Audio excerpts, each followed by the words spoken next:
विश्व बैंक समय समय पर विभिन्न मुद्दों पर अपना रिपोर्ट प्रकाशित करती है। इसमें अर्थव्यवस्था, सामाजिक और राजनीतिक स्थिति, गरीबी, रोजगार आदि के विषय प्रमुख हैं।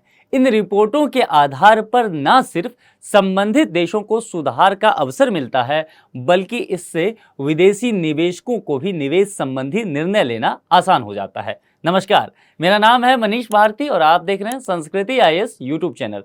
दोस्तों, आज हम हाल ही में विश्व बैंक द्वारा जारी की गई विश्व विकास रिपोर्ट पर चर्चा करेंगे और समझेंगे कि यह भारत के लिए क्या मायने रखता है। जैसा कि आप टॉपिक भी देख रहे होंगे कि विश्व बैंक ने जारी की विश्व विकास रिपोर्ट, तो सबसे पहले हम यहाँ पर विश्व विकास रिपोर्ट की क्या स्थिति रही है पूरे विश्व को लेकर के उसकी बात करेंगे और फिर देखेंगे कि भारत के लिए इस रिपोर्ट में क्या क्या कहा गया है और इसके क्या मायने निकल करके सामने आते हैं।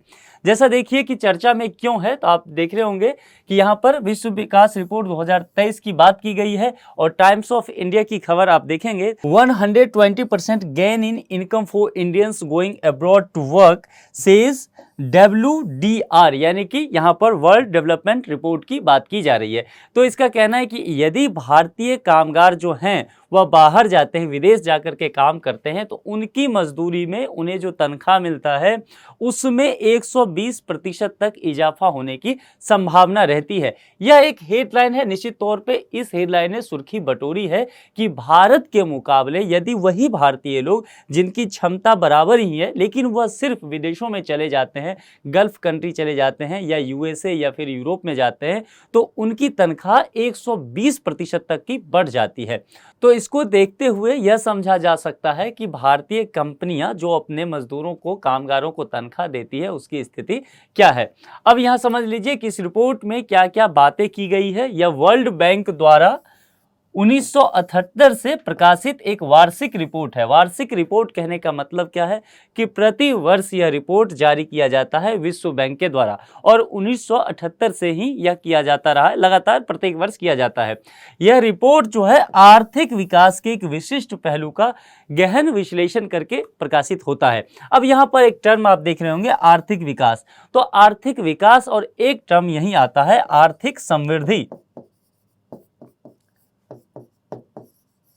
ठीक है, अब इसे आप समझ लीजिए। तो यह आप आर्थिक विकास की बात देख रहे हैं। समृद्धि, जब आर्थिक समृद्धि होती है, सबसे पहले समझ लेना है कि अर्थव्यवस्था की दुनिया में यह दोनों शब्द का अलग अलग मायने है। जब आर्थिक समृद्धि की बात की जाएगी तो यहां पर सिर्फ ध्यान रखना है कि अर्थव्यवस्था की वृद्धि की बात की जाएगी, यानी कि जीडीपी कितना बेहतर हुआ है, इन सब चीज़ों को कितना रोजगार मिला है, इन सब यानी कि अर्थव्यवस्था की जो डाटा है, मोटा मोटी आप इतना समझिए, उस पर बात की जाएगी। उसमें बढ़ोतरी हो रही है तो हम कहेंगे कि आर्थिक समृद्धि हुई है किसी देश की। लेकिन जब आर्थिक विकास की बात करते हैं तो आर्थिक विकास एक बहुत बड़ा दायरा लिए रहता है। तो यह समझना है कि आर्थिक विकास में आर्थिक समृद्धि भी समाया हुआ है। लेकिन आर्थिक समृद्धि की जब बात करेंगे तो उसके अंदर आर्थिक विकास नहीं है, यानी कि यह एक बड़ा सेट है। आर्थिक विकास की बात करेंगे तो इसमें समृद्धि तो होगा ही, समृद्धि तो तय है ही, इसके अलावा यहां पर लोगों की जो जीवन शैली है, जीवन शैली कितनी बेहतर हुई है, यहां पर शिक्षा भी आ जाएगा, यहां पर स्वास्थ्य भी आ जाएगा, यानी कि कुल मिलाकर के यह गुणवत्तापूर्ण जीवन की बात करता है। ठीक है, यहां पर क्वालिटी की बात की जाएगी और यहां पर क्वांटिटी की बात की जाएगी। तो दोनों में यही डिफरेंस होता है, मूल डिफरेंस समझ लेना है। ठीक है, अब इसको जब इस रिपोर्ट को जारी किया जाता है तो ध्यान रखना है कि यहां पर सिर्फ आर्थिक समृद्धि की बात यह रिपोर्ट नहीं करता है, यह ओवरऑल देखता है कि उस देश में या पूरे विश्व की अगर बात करता है तो उस पूरे विश्व में आर्थिक विकास क्या हुआ है, लोगों का जीवन स्तर कितना अच्छा हुआ है और साथ ही आर्थिक समृद्धि कितनी रही है। यह पूरे एक होलिस्टिक अप्रोच लेकर के यह रिपोर्ट बात करता है। तो मैं उम्मीद करता हूं इसे आप समझ गए होंगे, इस मुख्य बात को। अब यहां से हम चलते हैं कि इस रिपोर्ट में क्या क्या बातें की गई है, उसके आधार पर कुछ बातें जो है निष्कर्षतः क्या हो सकता है उस पर हम बात कर लेते हैं। देखिए, रिपोर्ट के मुताबिक कहा गया है कि अगले कुछ दशकों में कई विकसित देशों में कार्यशील आयु के वयस्कों की हिस्सेदारी में तेजी से गिरावट आएगी। यदि कार्यशील आयु की बात करें तो 15 से 59 वर्ष के लोग जो होते हैं वह कार्यशील आयु के अंदर गिने जाते हैं। ठीक है, अब यहां कहा गया है, ये रिपोर्ट, यह एनालिसिस किया है दुनिया भर के विकसित देशों की बात की जा रही है। विकसित देशों का मतलब हुआ जैसे यूरोप के जो पश्चिमी देश हैं, या यूएसए हो गया, ऑस्ट्रेलिया, न्यूजीलैंड, तो ऐसे विकसित देश हैं जहां प्रति व्यक्ति आय बहुत अच्छी है, लोगों की जो जीवन स्तर है वो बहुत बेहतर है। तो उन देशों में देखा गया है कि कुछ दशकों के बाद कार्यशील आयु में जो है वयस्कों की तेजी से गिरावट होगी। यानी कि कहने का मतलब अगर आप एक उदाहरण से देखें तो स्पेन की चर्चा अगर देख लेते हैं तो कहा गया है कि स्पेन में वर्ष 2100 तक 47 मिलियन की आबादी अभी स्पेन की है, लेकिन वर्ष 2100 तक यहाँ क्या होगा कि 65 वर्ष से अधिक आयु वाले लोगों की जनसंख्या जो है 20% से बढ़कर 39% तक हो सकती है।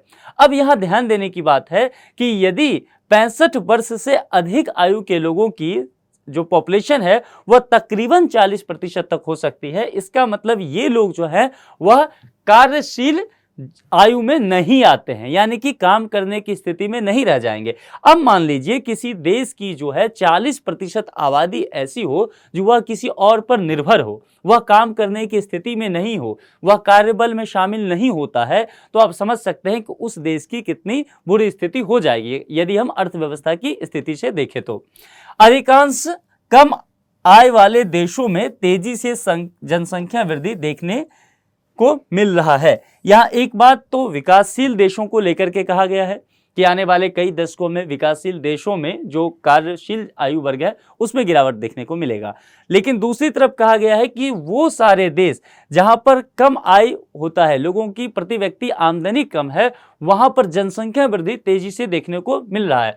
उदाहरण के लिए आप भारत को ले लीजिए, पाकिस्तान को ले लीजिए, आप बांग्लादेश को ले लीजिए, या फिर आप चीन को भी ले लीजिए। तो इन क्षेत्रों में क्या हुआ है कि प्रति व्यक्ति आय काफी कम है, लेकिन यहाँ जनसंख्या वृद्धि बहुत तेजी से देखी जा रही है।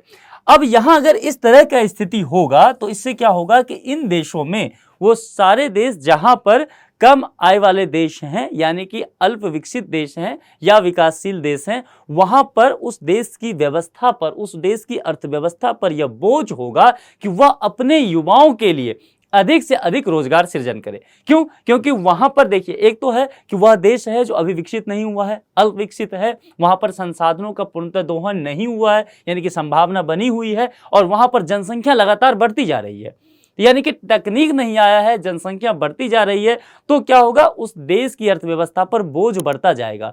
तो वहां जो शासन प्रशासन होगा उसको अधिक से अधिक रोजगार सृजन करना पड़ेगा, ताकि ये जनसंख्या जो वृद्धि हो रही है यह एक दिन कार्यशील आयु वर्ग में आ जाएगी, तो इन्हें रोजगार चाहिए होगा, इसलिए यहां पर इस तरह के रोजगार सृजन के काम को करना होगा, नहीं तो एक बहुत बड़ी तादाद में बेरोजगारों की संख्या देखने को मिल सकती है। भारत के संदर्भ में आप ये उदाहरण फिलहाल देख भी रहे होंगे। अब यहां पर एक बात और समझिए, यहां पर मैक्सिको, थाईलैंड, ट्यूनीशिया और तुर्की जैसे देशों को जल्द ही अधिक विदेशी श्रमिकों की आवश्यकता हो सकती है। ऐसा क्यों कहा जा रहा है कि ये जो मैक्सिको, थाईलैंड हो गया, या तुर्की हो गया, ट्यूनीशिया जैसे देश होंगे, इनको कहा जा रहा है कि आपको अपने यहाँ काम कराने के लिए, अपनी अर्थव्यवस्था को चलाने के लिए जो कामगारों की जरूरत होगी तो वह अब बाहर से लाना पड़ेगा, दूसरे देशों के लोगों को लाना पड़ेगा। इसका कारण क्या है कि यहां पर जनसंख्या जो है अब नहीं बढ़ रहा है, यानी कि जनसंख्या ने एक स्थिरता का रूप ले लिया है। अब जनसंख्या यदि स्थिरता का रूप लेती है तो वहां पर कार्यशील आयु के जो वयस्क होंगे उनकी तादाद, परसेंटेज कम होता जाएगा। तो इस स्थिति में क्या होगा कि इन देशों को बाहर के कामगारों की जरूरत होगा, यानी कि प्रवासियों की संख्या यहां फिर लगातार बढ़ती चली जाएगी।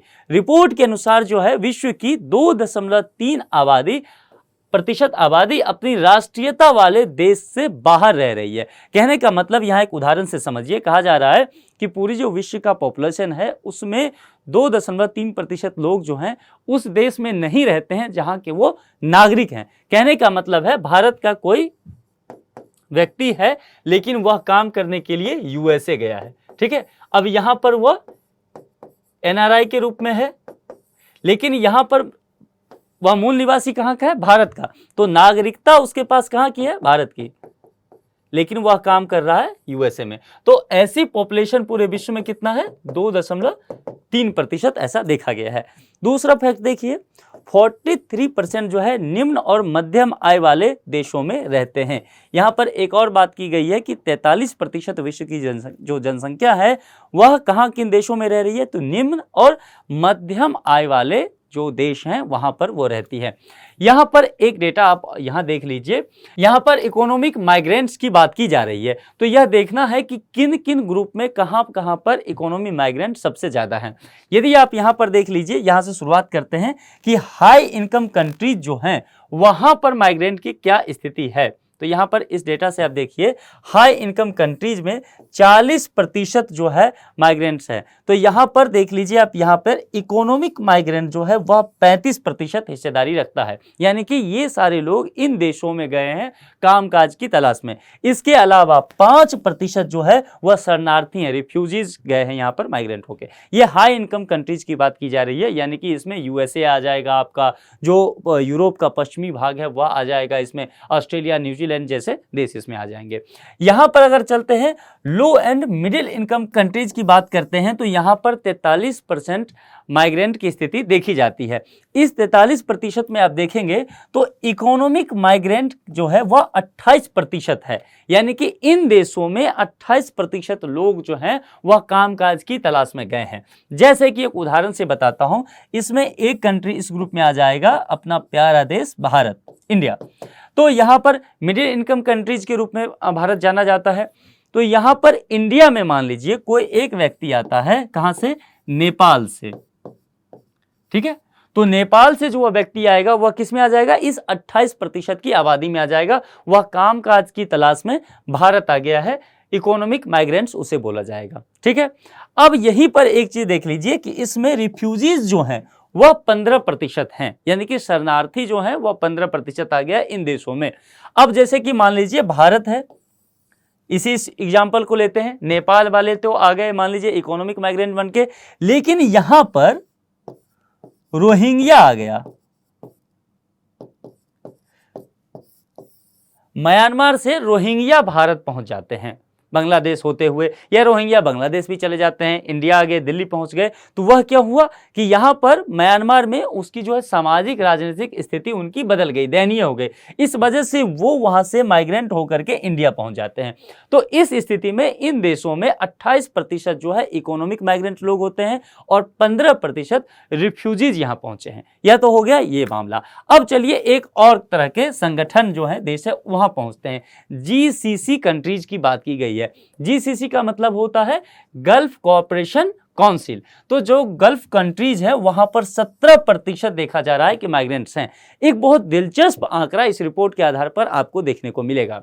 यहां पर फिर से मैं पहले यहां पर ले चलूंगा। देखिए, हाई इनकम कंट्रीज में 40% जो है, 35% जो है इकोनॉमिक माइग्रेंट्स और 5% रिफ्यूजी।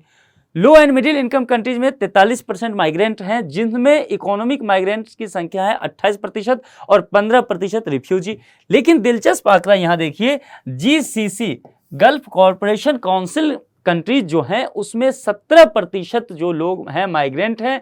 लेकिन मजे की बात है कि इस 17% में पूरे के पूरे 17% इकोनॉमिक माइग्रेंट हैं, यानी कि यहां रिफ्यूजीज नहीं पहुंचा है। तो यह एक दिलचस्प आंकड़ा आप यहां देख रहे हैं। हम बात जीसीसी की भी कर लेंगे आगे कि उसमें कौन कौन से देश शामिल हैं। अब चलिए यहां पर सबसे पहले आप देख लीजिए, जैसा कि मैंने आपको यहां पर बताया कि हाई इनकम है, लो इनकम या मिडिल इनकम के कंट्री हैं, तो वो उसमें कौन कौन से देश आएंगे, विश्व का कौन कौन सा हिस्सा आएगा, उस पर जरा एक नजर डाल लेते हैं। यह जो है हमारा विश्व का मानचित्र है, इसके आधार पर हम इस चीज को समझने की कोशिश करेंगे। Countries by level of income, income के आधार पे इन देशों को बांटा गया है। तो सबसे पहले हम चलते हैं हाई इनकम के कंट्री को। तो यह जो आपको कलर दिख रहा होगा जहां जहां, यह हाई इनकम के कंट्री हैं। अब यहां पर समझ लीजिए कि यह उत्तरी अमेरिका का हिस्सा है, महाद्वीप है। तो यहां पर यूएसए हो गया, कनाडा आपका पड़ गया, और जो यूरोप का ये जो पश्चिमी कंट्री हैं, पश्चिम वाले देश हैं, यहाँ भी हाई इनकम वाले कंट्री हैं। ये मैं जीसीसी की बात कर रहा था आपको, ये गल्फ के कुछ देश हैं। यहाँ पर आप समझ लीजिए ये ऑस्ट्रेलिया हो गया, न्यूजीलैंड हो गया, यहाँ पर ये जापान पहुंच गया या कोरिया हो गया, और लैटिन अमेरिका के एक दो देश जो हो गए यहाँ पे हाई इनकम कंट्रीज में आता है। यहाँ पर अपर मिडिल इनकम वाले देशों की अगर बात करें तो अपर मिडिल वाले देशों को देखेंगे तो यहाँ पर आप जैसे कि देखिए चीन हो गया, यानी कि रसिया हो गया, और यहाँ पर मिडिल ईस्ट सेंट्रल एशिया के कुछ देश हो जाएंगे, अफ्रीका के कुछ देश हो जाएंगे, यहाँ पर लैटिन अमेरिका के कुछ कंट्री होगा, ये सभी यहाँ पर साउथ अफ्रीका वगैरह, ये सब आपका आ जाएगा अपर मिडिल कंट्री में, इनकी गिनती की जाएगी। अब लोअर मिडिल इनकम की बात करते हैं। आपकी दिलचस्पी जरूर होगी कि हमारा प्यारा भारत कहाँ आकर के रुकता है। तो लोअर मिडिल इनकम वाले कंट्री की बात करेंगे तो भारत जो है अभी फिलहाल इसी में पड़ता है, लोअर में पड़ता है। ठीक है, हमारी जो अभी गिनती की जाती है भारत की, वह क्या आ जाता है, लोअर मिडिल आप लिख सकते हैं। यहां पर लोअर मिडिल इनकम के जो कंट्रीज होते हैं, इंडिया उसमें आता है। ठीक है, इंडिया के अलावा भी बाकी भी बहुत सारे ऐसे अफ्रीका के कंट्रीज आप देख रहे होंगे, ये सभी आते हैं। यहाँ पर आसियान के बहुत सारे कंट्री हैं भारत के साथ, बांग्लादेश हो गया, पाकिस्तान हो गया, या आसियान के जो 13 कंट्री हैं उसमें से लगभग 10 कंट्री तो इसमें आ जाता है, लोअर मिडिल इनकम वाले कंट्रीज में आ जाता है। तो ये इसकी यह आधार रहता है, आप पूरा विश्व के आधार पर इसे आप समझ सकते हैं। यह जो कहा गया है इसी रिपोर्ट के आधार पर यह सब जारी किया गया है। चलिए भारत के बारे में यह रिपोर्ट अब क्या कहता है इस पर देख लेते हैं। हमने विश्व की स्थिति देख लिया है, अब जरा भारत के बारे में यह रिपोर्ट क्या दर्शाता है उसको समझना ज्यादा जरूरी है। इस रिपोर्ट के अनुसार कहा गया है कि भारतीय कामगार भारत के बाहर अपनी व्यक्तिगत आय में 120% की वृद्धि देखते हैं। यहां समझना जरूरी है कि कोई इंसान जो है, मान लीजिए वह तमिलनाडु का रहने वाला है, इस इंसान को लगता है कि यदि मैं दिल्ली आता हूं तो दिल्ली आया तो दिल्ली भी तो प्रवासन हुआ, वो माइग्रेंट किया, तमिलनाडु से दिल्ली आ गया काम करने के लिए, तो इसे आंतरिक प्रवासन कहेंगे। तो एक तो क्या किया, ये तमिलनाडु से दिल्ली आ गया। दूसरा इसके पास विकल्प था कि यह तमिलनाडु से सीधा पहुंच जाता है यूएसए काम करने के लिए, सॉफ्टवेयर इंजीनियर है। तो इसने देखा कि यदि मैं तमिलनाडु से दिल्ली जाता हूं तो मेरी इनकम में बहुत इजाफा नहीं होता है, लेकिन यही मैं तमिलनाडु से यूएसए चले जाता हूं तो मेरी इनकम में, मेरी जो सैलरी है, व्यक्तिगत आय है, उसमें 120% तक का इजाफा हो सकता है, इसे दिख रहा है। तो अब बताइए कहां जाएगा, यहां ये देख रहा है कि 40% तक का इजाफा हो जाएगा, ये रिपोर्ट कह रही है। ठीक है, कि यह तमिलनाडु से दिल्ली आंतरिक प्रवासन करता है तो 40% तक की व्यक्तिगत आय में वृद्धि हुआ, लेकिन वही व्यक्ति तमिलनाडु से यूएसए जाता है तो 120% तक की आय में वृद्धि हो गई, उसकी सैलरी बढ़ गई। तो अब बताइए वो कहां जाना पसंद करेगा, वह निश्चित तौर पे यूएसए जाना पसंद करेगा। ठीक है, तो यह स्थिति भारत में देखी जा रही है। दूसरा, संयुक्त राज्य अमेरिका में एक कम कुशल भारतीय कर्मचारी, यानी कि जो स्किल्ड है उसका वो बहुत बेहतर नहीं है। ठीक है, आप कह सकते हैं सेमी स्किल्ड लेबर उसे, तो सेमी स्किल्ड लेबर है, उसकी आय में 500% तक की भारी वृद्धि देखने की संभावना होती है, जो कि भारत के स्थिति में ऐसा नहीं हो पाता है। संयुक्त अरब अमीरात की बात करते हैं तो यहां पर सेमी स्किल्ड लेबर जो होता है, इसके लिए भारत के लोग का यूएसए के बाद जो है यहां पर संयुक्त अरब अमीरात एक पसंदीदा देश बन के उभरा है, और यहां पर भारत की तुलना में 300% से अधिक आय की प्राप्ति होती है। यूएसए में जो सेमी स्किल्ड लेबर हैं उनको 500% तक की आय में वृद्धि देखी जाती है, और यहां पर संयुक्त अरब अमीरात में 300% तक की। तो बताइए भारत के लोग फिर आंतरिक प्रवासन करेंगे, निश्चित तौर पे नहीं करना चाहेंगे। यदि उन्हें संभव हो पाया तो वो यूएसए जाते हैं, संयुक्त अरब अमीरात जाते हैं, जीसीसी कंट्री चले जाते हैं, कुछ यूरोपियन कंट्री निकल लेते हैं। तो इस वजह से भारत में क्या होगा, धीरे धीरे भारत में कुशल कामगारों की जो संख्या है उसमें कमी आती जाएगी। ठीक है, और यहां पर फिर यह स्थिति हो जाएगा कि हमारी अर्थव्यवस्था फिर बहुत बेहतर नहीं हो पाएगी। तो यह रिपोर्ट जो है यह दिखाना चाह रहा है भारत दुनिया में रेमिटेंस का सबसे बड़ा प्राप्त करता है, जिसने 2022 में 100 अमेरिकी डॉलर बिलियन का आंकड़ा पार कर लिया है। यहां समझना एक चीज फिर आपके लिए जरूरी है। अब चूंकि मैंने कहा कि वहां पर यूएसए पहुंच जाते हैं तो व्यक्तिगत आय में 120% तक की वृद्धि देखते हैं भारतीय लोग। अगर वो यूएसए जाते हैं सेमी स्किल्ड लेबर तो 500% तक की वृद्धि देखते हैं। अगर वो चले जाते हैं अमीरात में तो वहां पर 300% तक की वृद्धि। तो हमारे काफी ज्यादा लोग जो हैं गल्फ कंट्री में, यूएसए कनाडा में पहुंच गए। अब अगर वो वहां जाते हैं, कामकाज करते हैं, वेतन प्राप्त करते हैं, तो सभी पैसा तो वहां खर्च नहीं कर देगा। कुछ पैसा भारत भी तो भेजेगा। तो वह जो पैसा वहां इनकम उन्होंने किया और फिर वो अपने घर भेजे, भारत भेजे, उसको बोलते हैं रेमिटेंस। ठीक है, जब आप इकोनॉमी पढ़ेंगे तो इसको और डिटेल से आप समझ पाएंगे। ठीक है, तो रेमिटेंस का मतलब हुआ वहां जाकर के उन्होंने आमदनी की और वहां जो खर्च के बाद बचत वो भारत भेज दिए, अपने घर पे भेज दिए यहाँ के परिवारजनों के लिए, तो वह हो गया रेमिटेंस। तो यहाँ पर भारत के चूंकि लोग दुनिया भर में फैले हुए हैं, तो अगर भारत के लोग विभिन्न देशों में हैं तो वहां कामकाज करके भारत पैसा भेज रहे हैं, तो भारत में देखा जा रहा है कि रेमिटेंस के मामले में भारत जो है अव्वल रहा है। और 2022 का अगर आंकड़ा ये रिपोर्ट कह रही है कि 100 जो डॉलर है, अमेरिकी डॉलर, बिलियन का आंकड़ा पार कर लिया है हमारा रेमिटेंस ने। ठीक है, और भारत गल्फ कंट्रीज से सबसे अधिक रेमिटेंस प्राप्त करता है। ये जो गल्फ कंट्री हैं, सऊदी अरबिया हो गया और यहाँ पर आप देखेंगे बहरीन, कतर, यूएई हो गया, तो ये गल्फ कंट्री से भारत को सबसे ज़्यादा रेमिटेंस की प्राप्ति होती है। भारतीय विदेश मंत्रालय ने इस पर कुछ आंकड़ा भी जारी किया है, उसे देखिए। भारतीय विदेश मंत्रालय कह रही है कि भारतीय प्रवासियों की 50% आबादी जो है गल्फ कोऑपरेशन काउंसिल के देशों में रहती है। अब यहां पर हमारे लिए जानना जरूरी हो जाएगा किसे, जीसीसी, गल्फ कोऑपरेशन काउंसिल के वो कौन कौन से देश हैं उसे देखेंगे। यहां पर विदेश मंत्रालय बहुत दिलचस्प बात कह रही है कि जितने भी लोग भारत से बाहर गए हैं कामकाज की तलाश में, उसमें से 50% तक के लोग केवल कहां पर पहुंचे हैं, यहां पर जीसीसी में। ठीक है, तो इसीलिए अब जानना जरूरी हो जाएगा कि जीसीसी है क्या, दूसरा ऐसी क्या खास बात है कि लोग यहां पर जीसीसी पहुंचना पसंद कर रहे हैं। देखिए, जीसीसी में ये जो गल्फ कंट्री का हिस्सा है और यहां पर कुछ देशों को गल्फ कोऑपरेशन काउंसिल कहा जाता है, यानी कि जीसीसी। उसमें जो देशों की नाम है वह है, ये देखिए, ये मैप आप देख रहे होंगे जीसीसी का। ठीक है, और यहां पर उन देशों के नाम देखेंगे, वह कुवैत है या फिर सऊदी अरबिया दिख जाएगा आपको, बहरीन दिखेगा, कतर दिखेगा, यूएई और ओमान। ये जो हैं आपको 6 देश, इन्हें जीसीसी कहा जाता है। अब मुद्दा ये उठता है कि ये लोग जो हैं 50% तक के भारतीय आबादी अगर बाहर जा रही है तो इन देशों को पसंद करते हैं जाना। यहाँ जाने का क्या कारण है? देखिए, एक तो बहुत बड़ा कारण है कि यहाँ पर कंस्ट्रक्शन का वर्क बहुत चलता है। ठीक है, निर्माण कार्य काफी है, तो भारतीय जो इंजीनियर्स होते हैं उनका एक पसंदीदा जगह हो जाता है, जैसे मैकेनिकल इंजीनियर हो गया या फिर सिविल इंजीनियर हो गया, तो वो यहाँ जाना पसंद करते हैं। इसके अलावा जहाँ भी विनिर्माण का काम चलेगा वहाँ पे एक चीज़ और आपको देखने को मिलेगा कि जो अनस्किल्ड लेबर हैं और सेमी स्किल्ड लेबर हैं उनकी भी खपत वहाँ हो जाती है, उनकी भी ज़रूरत वहाँ है। ठीक है, और जैसा मैंने आपको बताया था कि यूएई का आंकड़ा मैंने दिया था कि यहाँ पर 300% तक की, अगर यहाँ पर सेमी स्किल्ड लेबर जाता है तो 300% तक की उसकी आमदनी बढ़ने की संभावना रहती है। तो जाहिर सी बात है, अधिकांशतः कैसे लोग हमारे बीच हैं, वो लोग हैं भारतीय, अगर शिक्षा व्यवस्था को आप देखेंगे, जो सेमी स्किल्ड हैं। ठीक है, उन्हें कुछ थोड़ा बहुत तो काम आता है लेकिन उस काम में वो बहुत निपुण नहीं है, तो उनके लिए बहुत जरूरी हो जाता है कि वो इस तरह के देशों में चले जाए।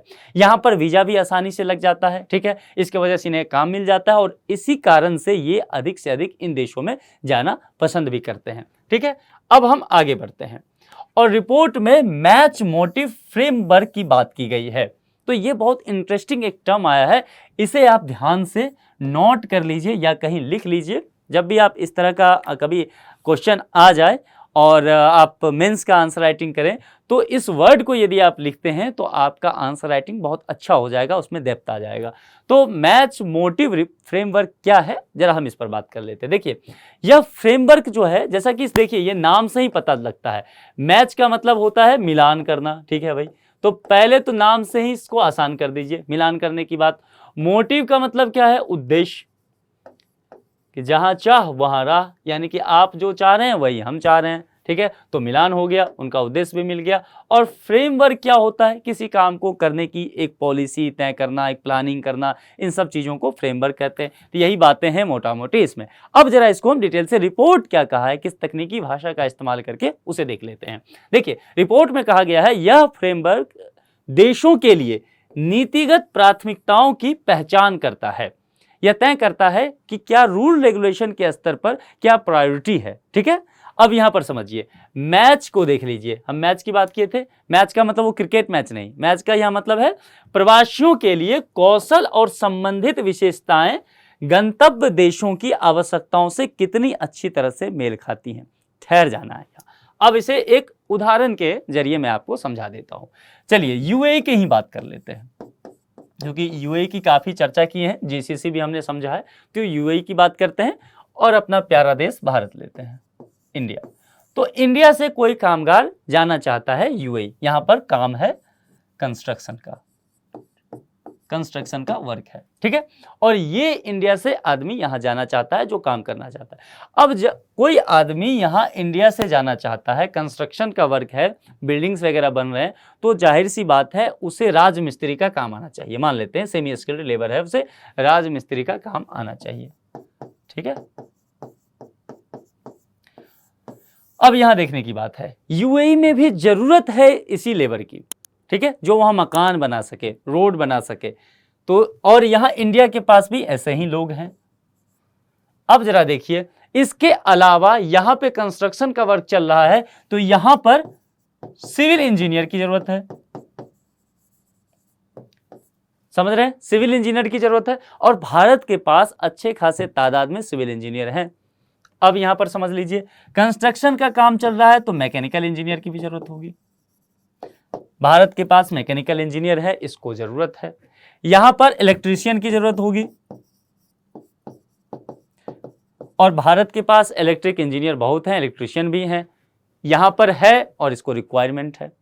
तो यानी कि पूरा मामला जो है वह डिमांड और सप्लाई का है, ठीक है। यहां पर डिमांड है और यहां से सप्लाई हो सकता है, यानी इन दोनों की जरूरतें जो है वह कहीं ना कहीं आकर के मैच कर गया। यहां के लोगों को नौकरी चाहिए, और यहां पर, और नौकरी भी कैसे, जो काम इनको आ रहा हो, और यहां पर क्या है, उस तरह का काम मौजूद है। तो यह दोनों देशों की स्थिति क्या हो जाएगी, मैच हो जाएगी। अब जरा देखिए, वही बातें तो की जा रही है।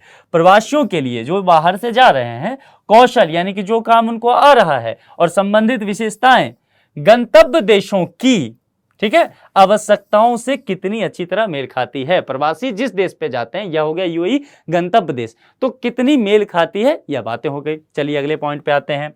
मोटिव, जैसा मैंने कहा था, उद्देश्य की बात, क्यों जाना चाहते हैं, यह भी तो मामला बनता है ना। उन परिस्थितियों को संदर्भित करता है जिसके तहत एक व्यक्ति अवसर की तलाश में आगे बढ़ता है। भाई, अब कोई इंजीनियर है यहाँ पर, या फिर मिस्त्री है, लेबर है, यहाँ जाना चाहता है, क्यों जाना चाहता है। जैसा कि हमने बात किया ही कि यहाँ पर इसकी सैलरी जो है भारत के अपेक्षा 300% से अधिक तक बढ़ जाएगी। तो जाहिर सी बात है, ये क्यों इंडिया में रहना चाहेगा, ये चाहेगा ना कि उतना ही काम करके हम यूएई में अधिक इनकम अर्जित कर लें, तो ये यहाँ पर जाना इसलिए पसंद करेगा, ठीक है। अब इस चीज को देखिए कि एक व्यक्ति अवसर की तलाश करेगा, उसे यहाँ पर बेहतर अवसर मिलता है, कहाँ की अपेक्षा, भारत की अपेक्षा, इसीलिए वह इस जगह पर जाना चाहेगा। तो यहाँ अब आपको क्लियर हो गया होगा, मैच मोटिव फ्रेमवर्क, ठीक है। और इन चीजों की प्लानिंग के लिए, ठीक है, मैचिंग करने के लिए ये मोटिव है, इन सब चीजों को प्लानिंग वगैरह करने के लिए एक फ्रेमवर्क की आवश्यकता होगी, तो इसलिए मैच मोटिव फ्रेमवर्क। चलिए आगे बढ़ते हैं। इस बात को भी निर्धारित करता है कि प्रवासन से प्रवासियों, मूल देशों और गंतव्य देशों को किस हद तक लाभ होता है, अर्थात मेल जितना मजबूत होगा लाभ उतना ही बड़ा होगा। कहने का मतलब है, प्रवासी ये जो हैं जा रहे हैं, ये क्या हो गया, मूल देश हो गया इनका, और ये क्या हो गया, गंतव्य देश हो गया। तो इन तीनों के बीच की स्थिति जितनी बेहतर होगी, लाभ तो उतना ही होगा। ये मजबूरी में ना जाए, इनका मोटिव बहुत क्लियर हो कि मैंने सिविल इंजीनियरिंग की है, मुझे विश्व भर में जहां भी उचित अवसर मिलेगा मैं वहां जाके आमदनी कमाऊंगा, ठीक है। और इस देशों को भी जरूरत है कि भाई हमारे यहाँ उतने रोजगार नहीं है, तो हमारे लोग बाहर चले जाएं, उनकी योग्यता इतनी है, तो ये बहुत अच्छी बात है। तो इनकी भी जरूरत है, इनकी भी जरूरत है, और इनको जरूरत है कि मुझे दुनिया भर से जहां भी अच्छे स्किल्ड लोग चाहिए, या जो सेमी स्किल्ड वाले काम है लोग चाहिए, तो हमें वो मिल जाए, क्योंकि इनके पास उतने आदमी है नहीं काम करने के लिए। तो इन तीनों की स्थिति क्या हो गई, मैच कर गया, तो इसको कहते हैं विन विन कंडीशन, ठीक है। इसीलिए अगर ये विन विन कंडीशन आया तो ये सबके लिए बेहतर होगा, और इसमें इन तीनों को ही, जो व्यक्ति हैं, प्रवासी हैं, जो मूल देश है और जो गंतव्य देश है, तीनों ही विन विन कंडीशन में रहेंगे और तीनों को अगर ये स्थिति रहती है तो फिर इस स्थिति में लाभ भी अच्छा होगा और तीनों को ही लाभ होगा, मूल देश को भी, प्रवासी को भी और गंतव्य देश को भी। ठीक है, रिपोर्ट में गंतव्य समाजों की जरूरतों के साथ प्रवासियों के कौशल के मेल को मजबूत करने के लिए अंतर्राष्ट्रीय सहयोग और बहुपक्षीय प्रयासों की जरूरत है। अब यहां समझिए, ये रिपोर्ट कहता है कि यहां पर आप सभी बेहतर में रहें, इनका भी अच्छा काम चले, इन्हें भी नौकरी मिल जाए, इनका भी काम बन जाए। इसके लिए बहुत जरूरी है कि अंतर्राष्ट्रीय स्तर पर जो संस्थाएं हैं, जो आपसी देश हैं, कई मंच का उपयोग करके उसे और बेहतर करें ताकि ये जो लोग हैं, ये प्रवासी हैं, इनके लिए बेहतर स्थिति उपलब्ध कराई जाए। साथ ही ये जो मूल देश है यह भी नुकसान में ना रहे। इनके यहाँ अगर आदमी अधिक हैं, जो ऐसे लोग जहां पर कार्यशील आयु में अधिकांशतः लोग हैं, तो उनको दूसरे देश अगर जाना है कहीं गंतव्य देश पर, तो वहां पर जरूरत है तो इनको भी जरूरत हिसाब से इंसान मिल जाए। तो कहने का मतलब यह है कि अगर इन चीजों को करना है, ये तो 2 देश की बातें मैंने कर दी, ठीक है, लेकिन इस तरह से तो कई देश हैं, कई संगठन हैं जहां पे भारत के लोग जाते हैं या दुनिया भर के लोग एक दूसरे देश में प्रवास करके जाते हैं। तो वहां पर इन सभी चीजों को स्मूथली काम किया जाए, इसके लिए बहुत जरूरी है कि अंतर्राष्ट्रीय सहयोग और बहुपक्षीय प्रयास, कई पक्षों से प्रयास करना होगा। नहीं तो ऐसा भी तो हो सकता है कि ये लोग दूसरे देश जो जाते हैं वहां जाकर के ये ठगी का शिकार हो जाए, जैसा कि होता भी है। आप आए दिन खबरों में सुनते होंगे कि भारत के कुछ लोग गल्फ कंट्री गए और वहां वो ठगी के शिकार हो गए, वहां उन्हें किसी और तरह का काम दे दिया गया, तस्करी का काम में शामिल हो गए। तो ये सब चीजें ना हो जाए, इसके लिए अंतर्राष्ट्रीय सहयोग और बहुपक्षीय प्रयासों की जरूरत है। चलिए, अब ये तो पूरा टॉपिक हमने देख लिया कि विश्व बैंक की ये जो रिपोर्ट है इस पर हमने पूरी चर्चाएं कर ली। अब इससे संबंधित एक प्रीलिम्स का प्रश्न देख लेते हैं। हालांकि इस पर मेंस का प्रश्न भी बहुत अच्छा बनेगा, लेकिन चूंकि अभी प्रीलिम्स का वक्त है इसीलिए एक प्रश्न हम प्रीलिम्स का ही प्रैक्टिस करेंगे। विश्व विकास रिपोर्ट 2023 के विषय में निम्नलिखित कथनों पर विचार कीजिए। इसी रिपोर्ट से बातें की गई है। यहां जैसा कि मैं कहता रहा हूं कि प्रश्न के बाद सीधा कमांड देखिए, कथन असत्य नहीं है की बात की गई है। यह भी नहीं कहा गया कि सत्य है, यह भी नहीं कहा गया कि कौन सा कथन असत्य है, कहा गया है असत्य नहीं है। असत्य नहीं है तो डिकोड कर लीजिए, इसका मतलब क्या है कि सत्य है। यहां बातें की जा रही है कि कौन सा स्टेटमेंट जो है वह सही है, सत्य की बातें की जा रही है, ठीक है, असत्य नहीं है। अब चलते हैं, इस रिपोर्ट में मैच मोटिव फ्रेमवर्क प्रस्तुत किया गया है जो देशों के लिए नीतिगत प्राथमिकताओं की पहचान करता है। ध्यान देना है, मैच मोटिव फ्रेमवर्क की हमने चर्चा की है और साथ ही देखना है कि क्या मैच मोटिव फ्रेमवर्क नीतिगत प्राथमिकताओं की चर्चा करता है या नहीं, ठीक है। दूसरा कथन है, इस रिपोर्ट के अनुसार भारत यूरोप से सबसे अधिक रेमिटेंस प्राप्त करता है। तीसरा कथन है, इस रिपोर्ट को विश्व आर्थिक मंच यानी कि WEF की बात की जा रही है, उसके द्वारा जारी किया गया है। यह 3 कथन आपके सामने दिए गए हैं। आपको यह तय करना है कि इस 3 कथन में से कौन सा कथन सही है अथवा गलत है। उसके आधार पर 4 विकल्प दिए गए हैं। इस चारों विकल्प में जो भी आपको सही जवाब लगे उसका चयन करके कमेंट बॉक्स में आपको लिखना है। मैं उम्मीद करता हूं कि आज जितने भी टॉपिक पे हमने चर्चा किया है वह आपके पठन पाठन को समृद्ध करने में सहायक सिद्ध होगा। हम जल्द ही किसी दूसरे टॉपिक के साथ आपसे फिर मिलेंगे। अपना ख्याल रखिए। Thank you.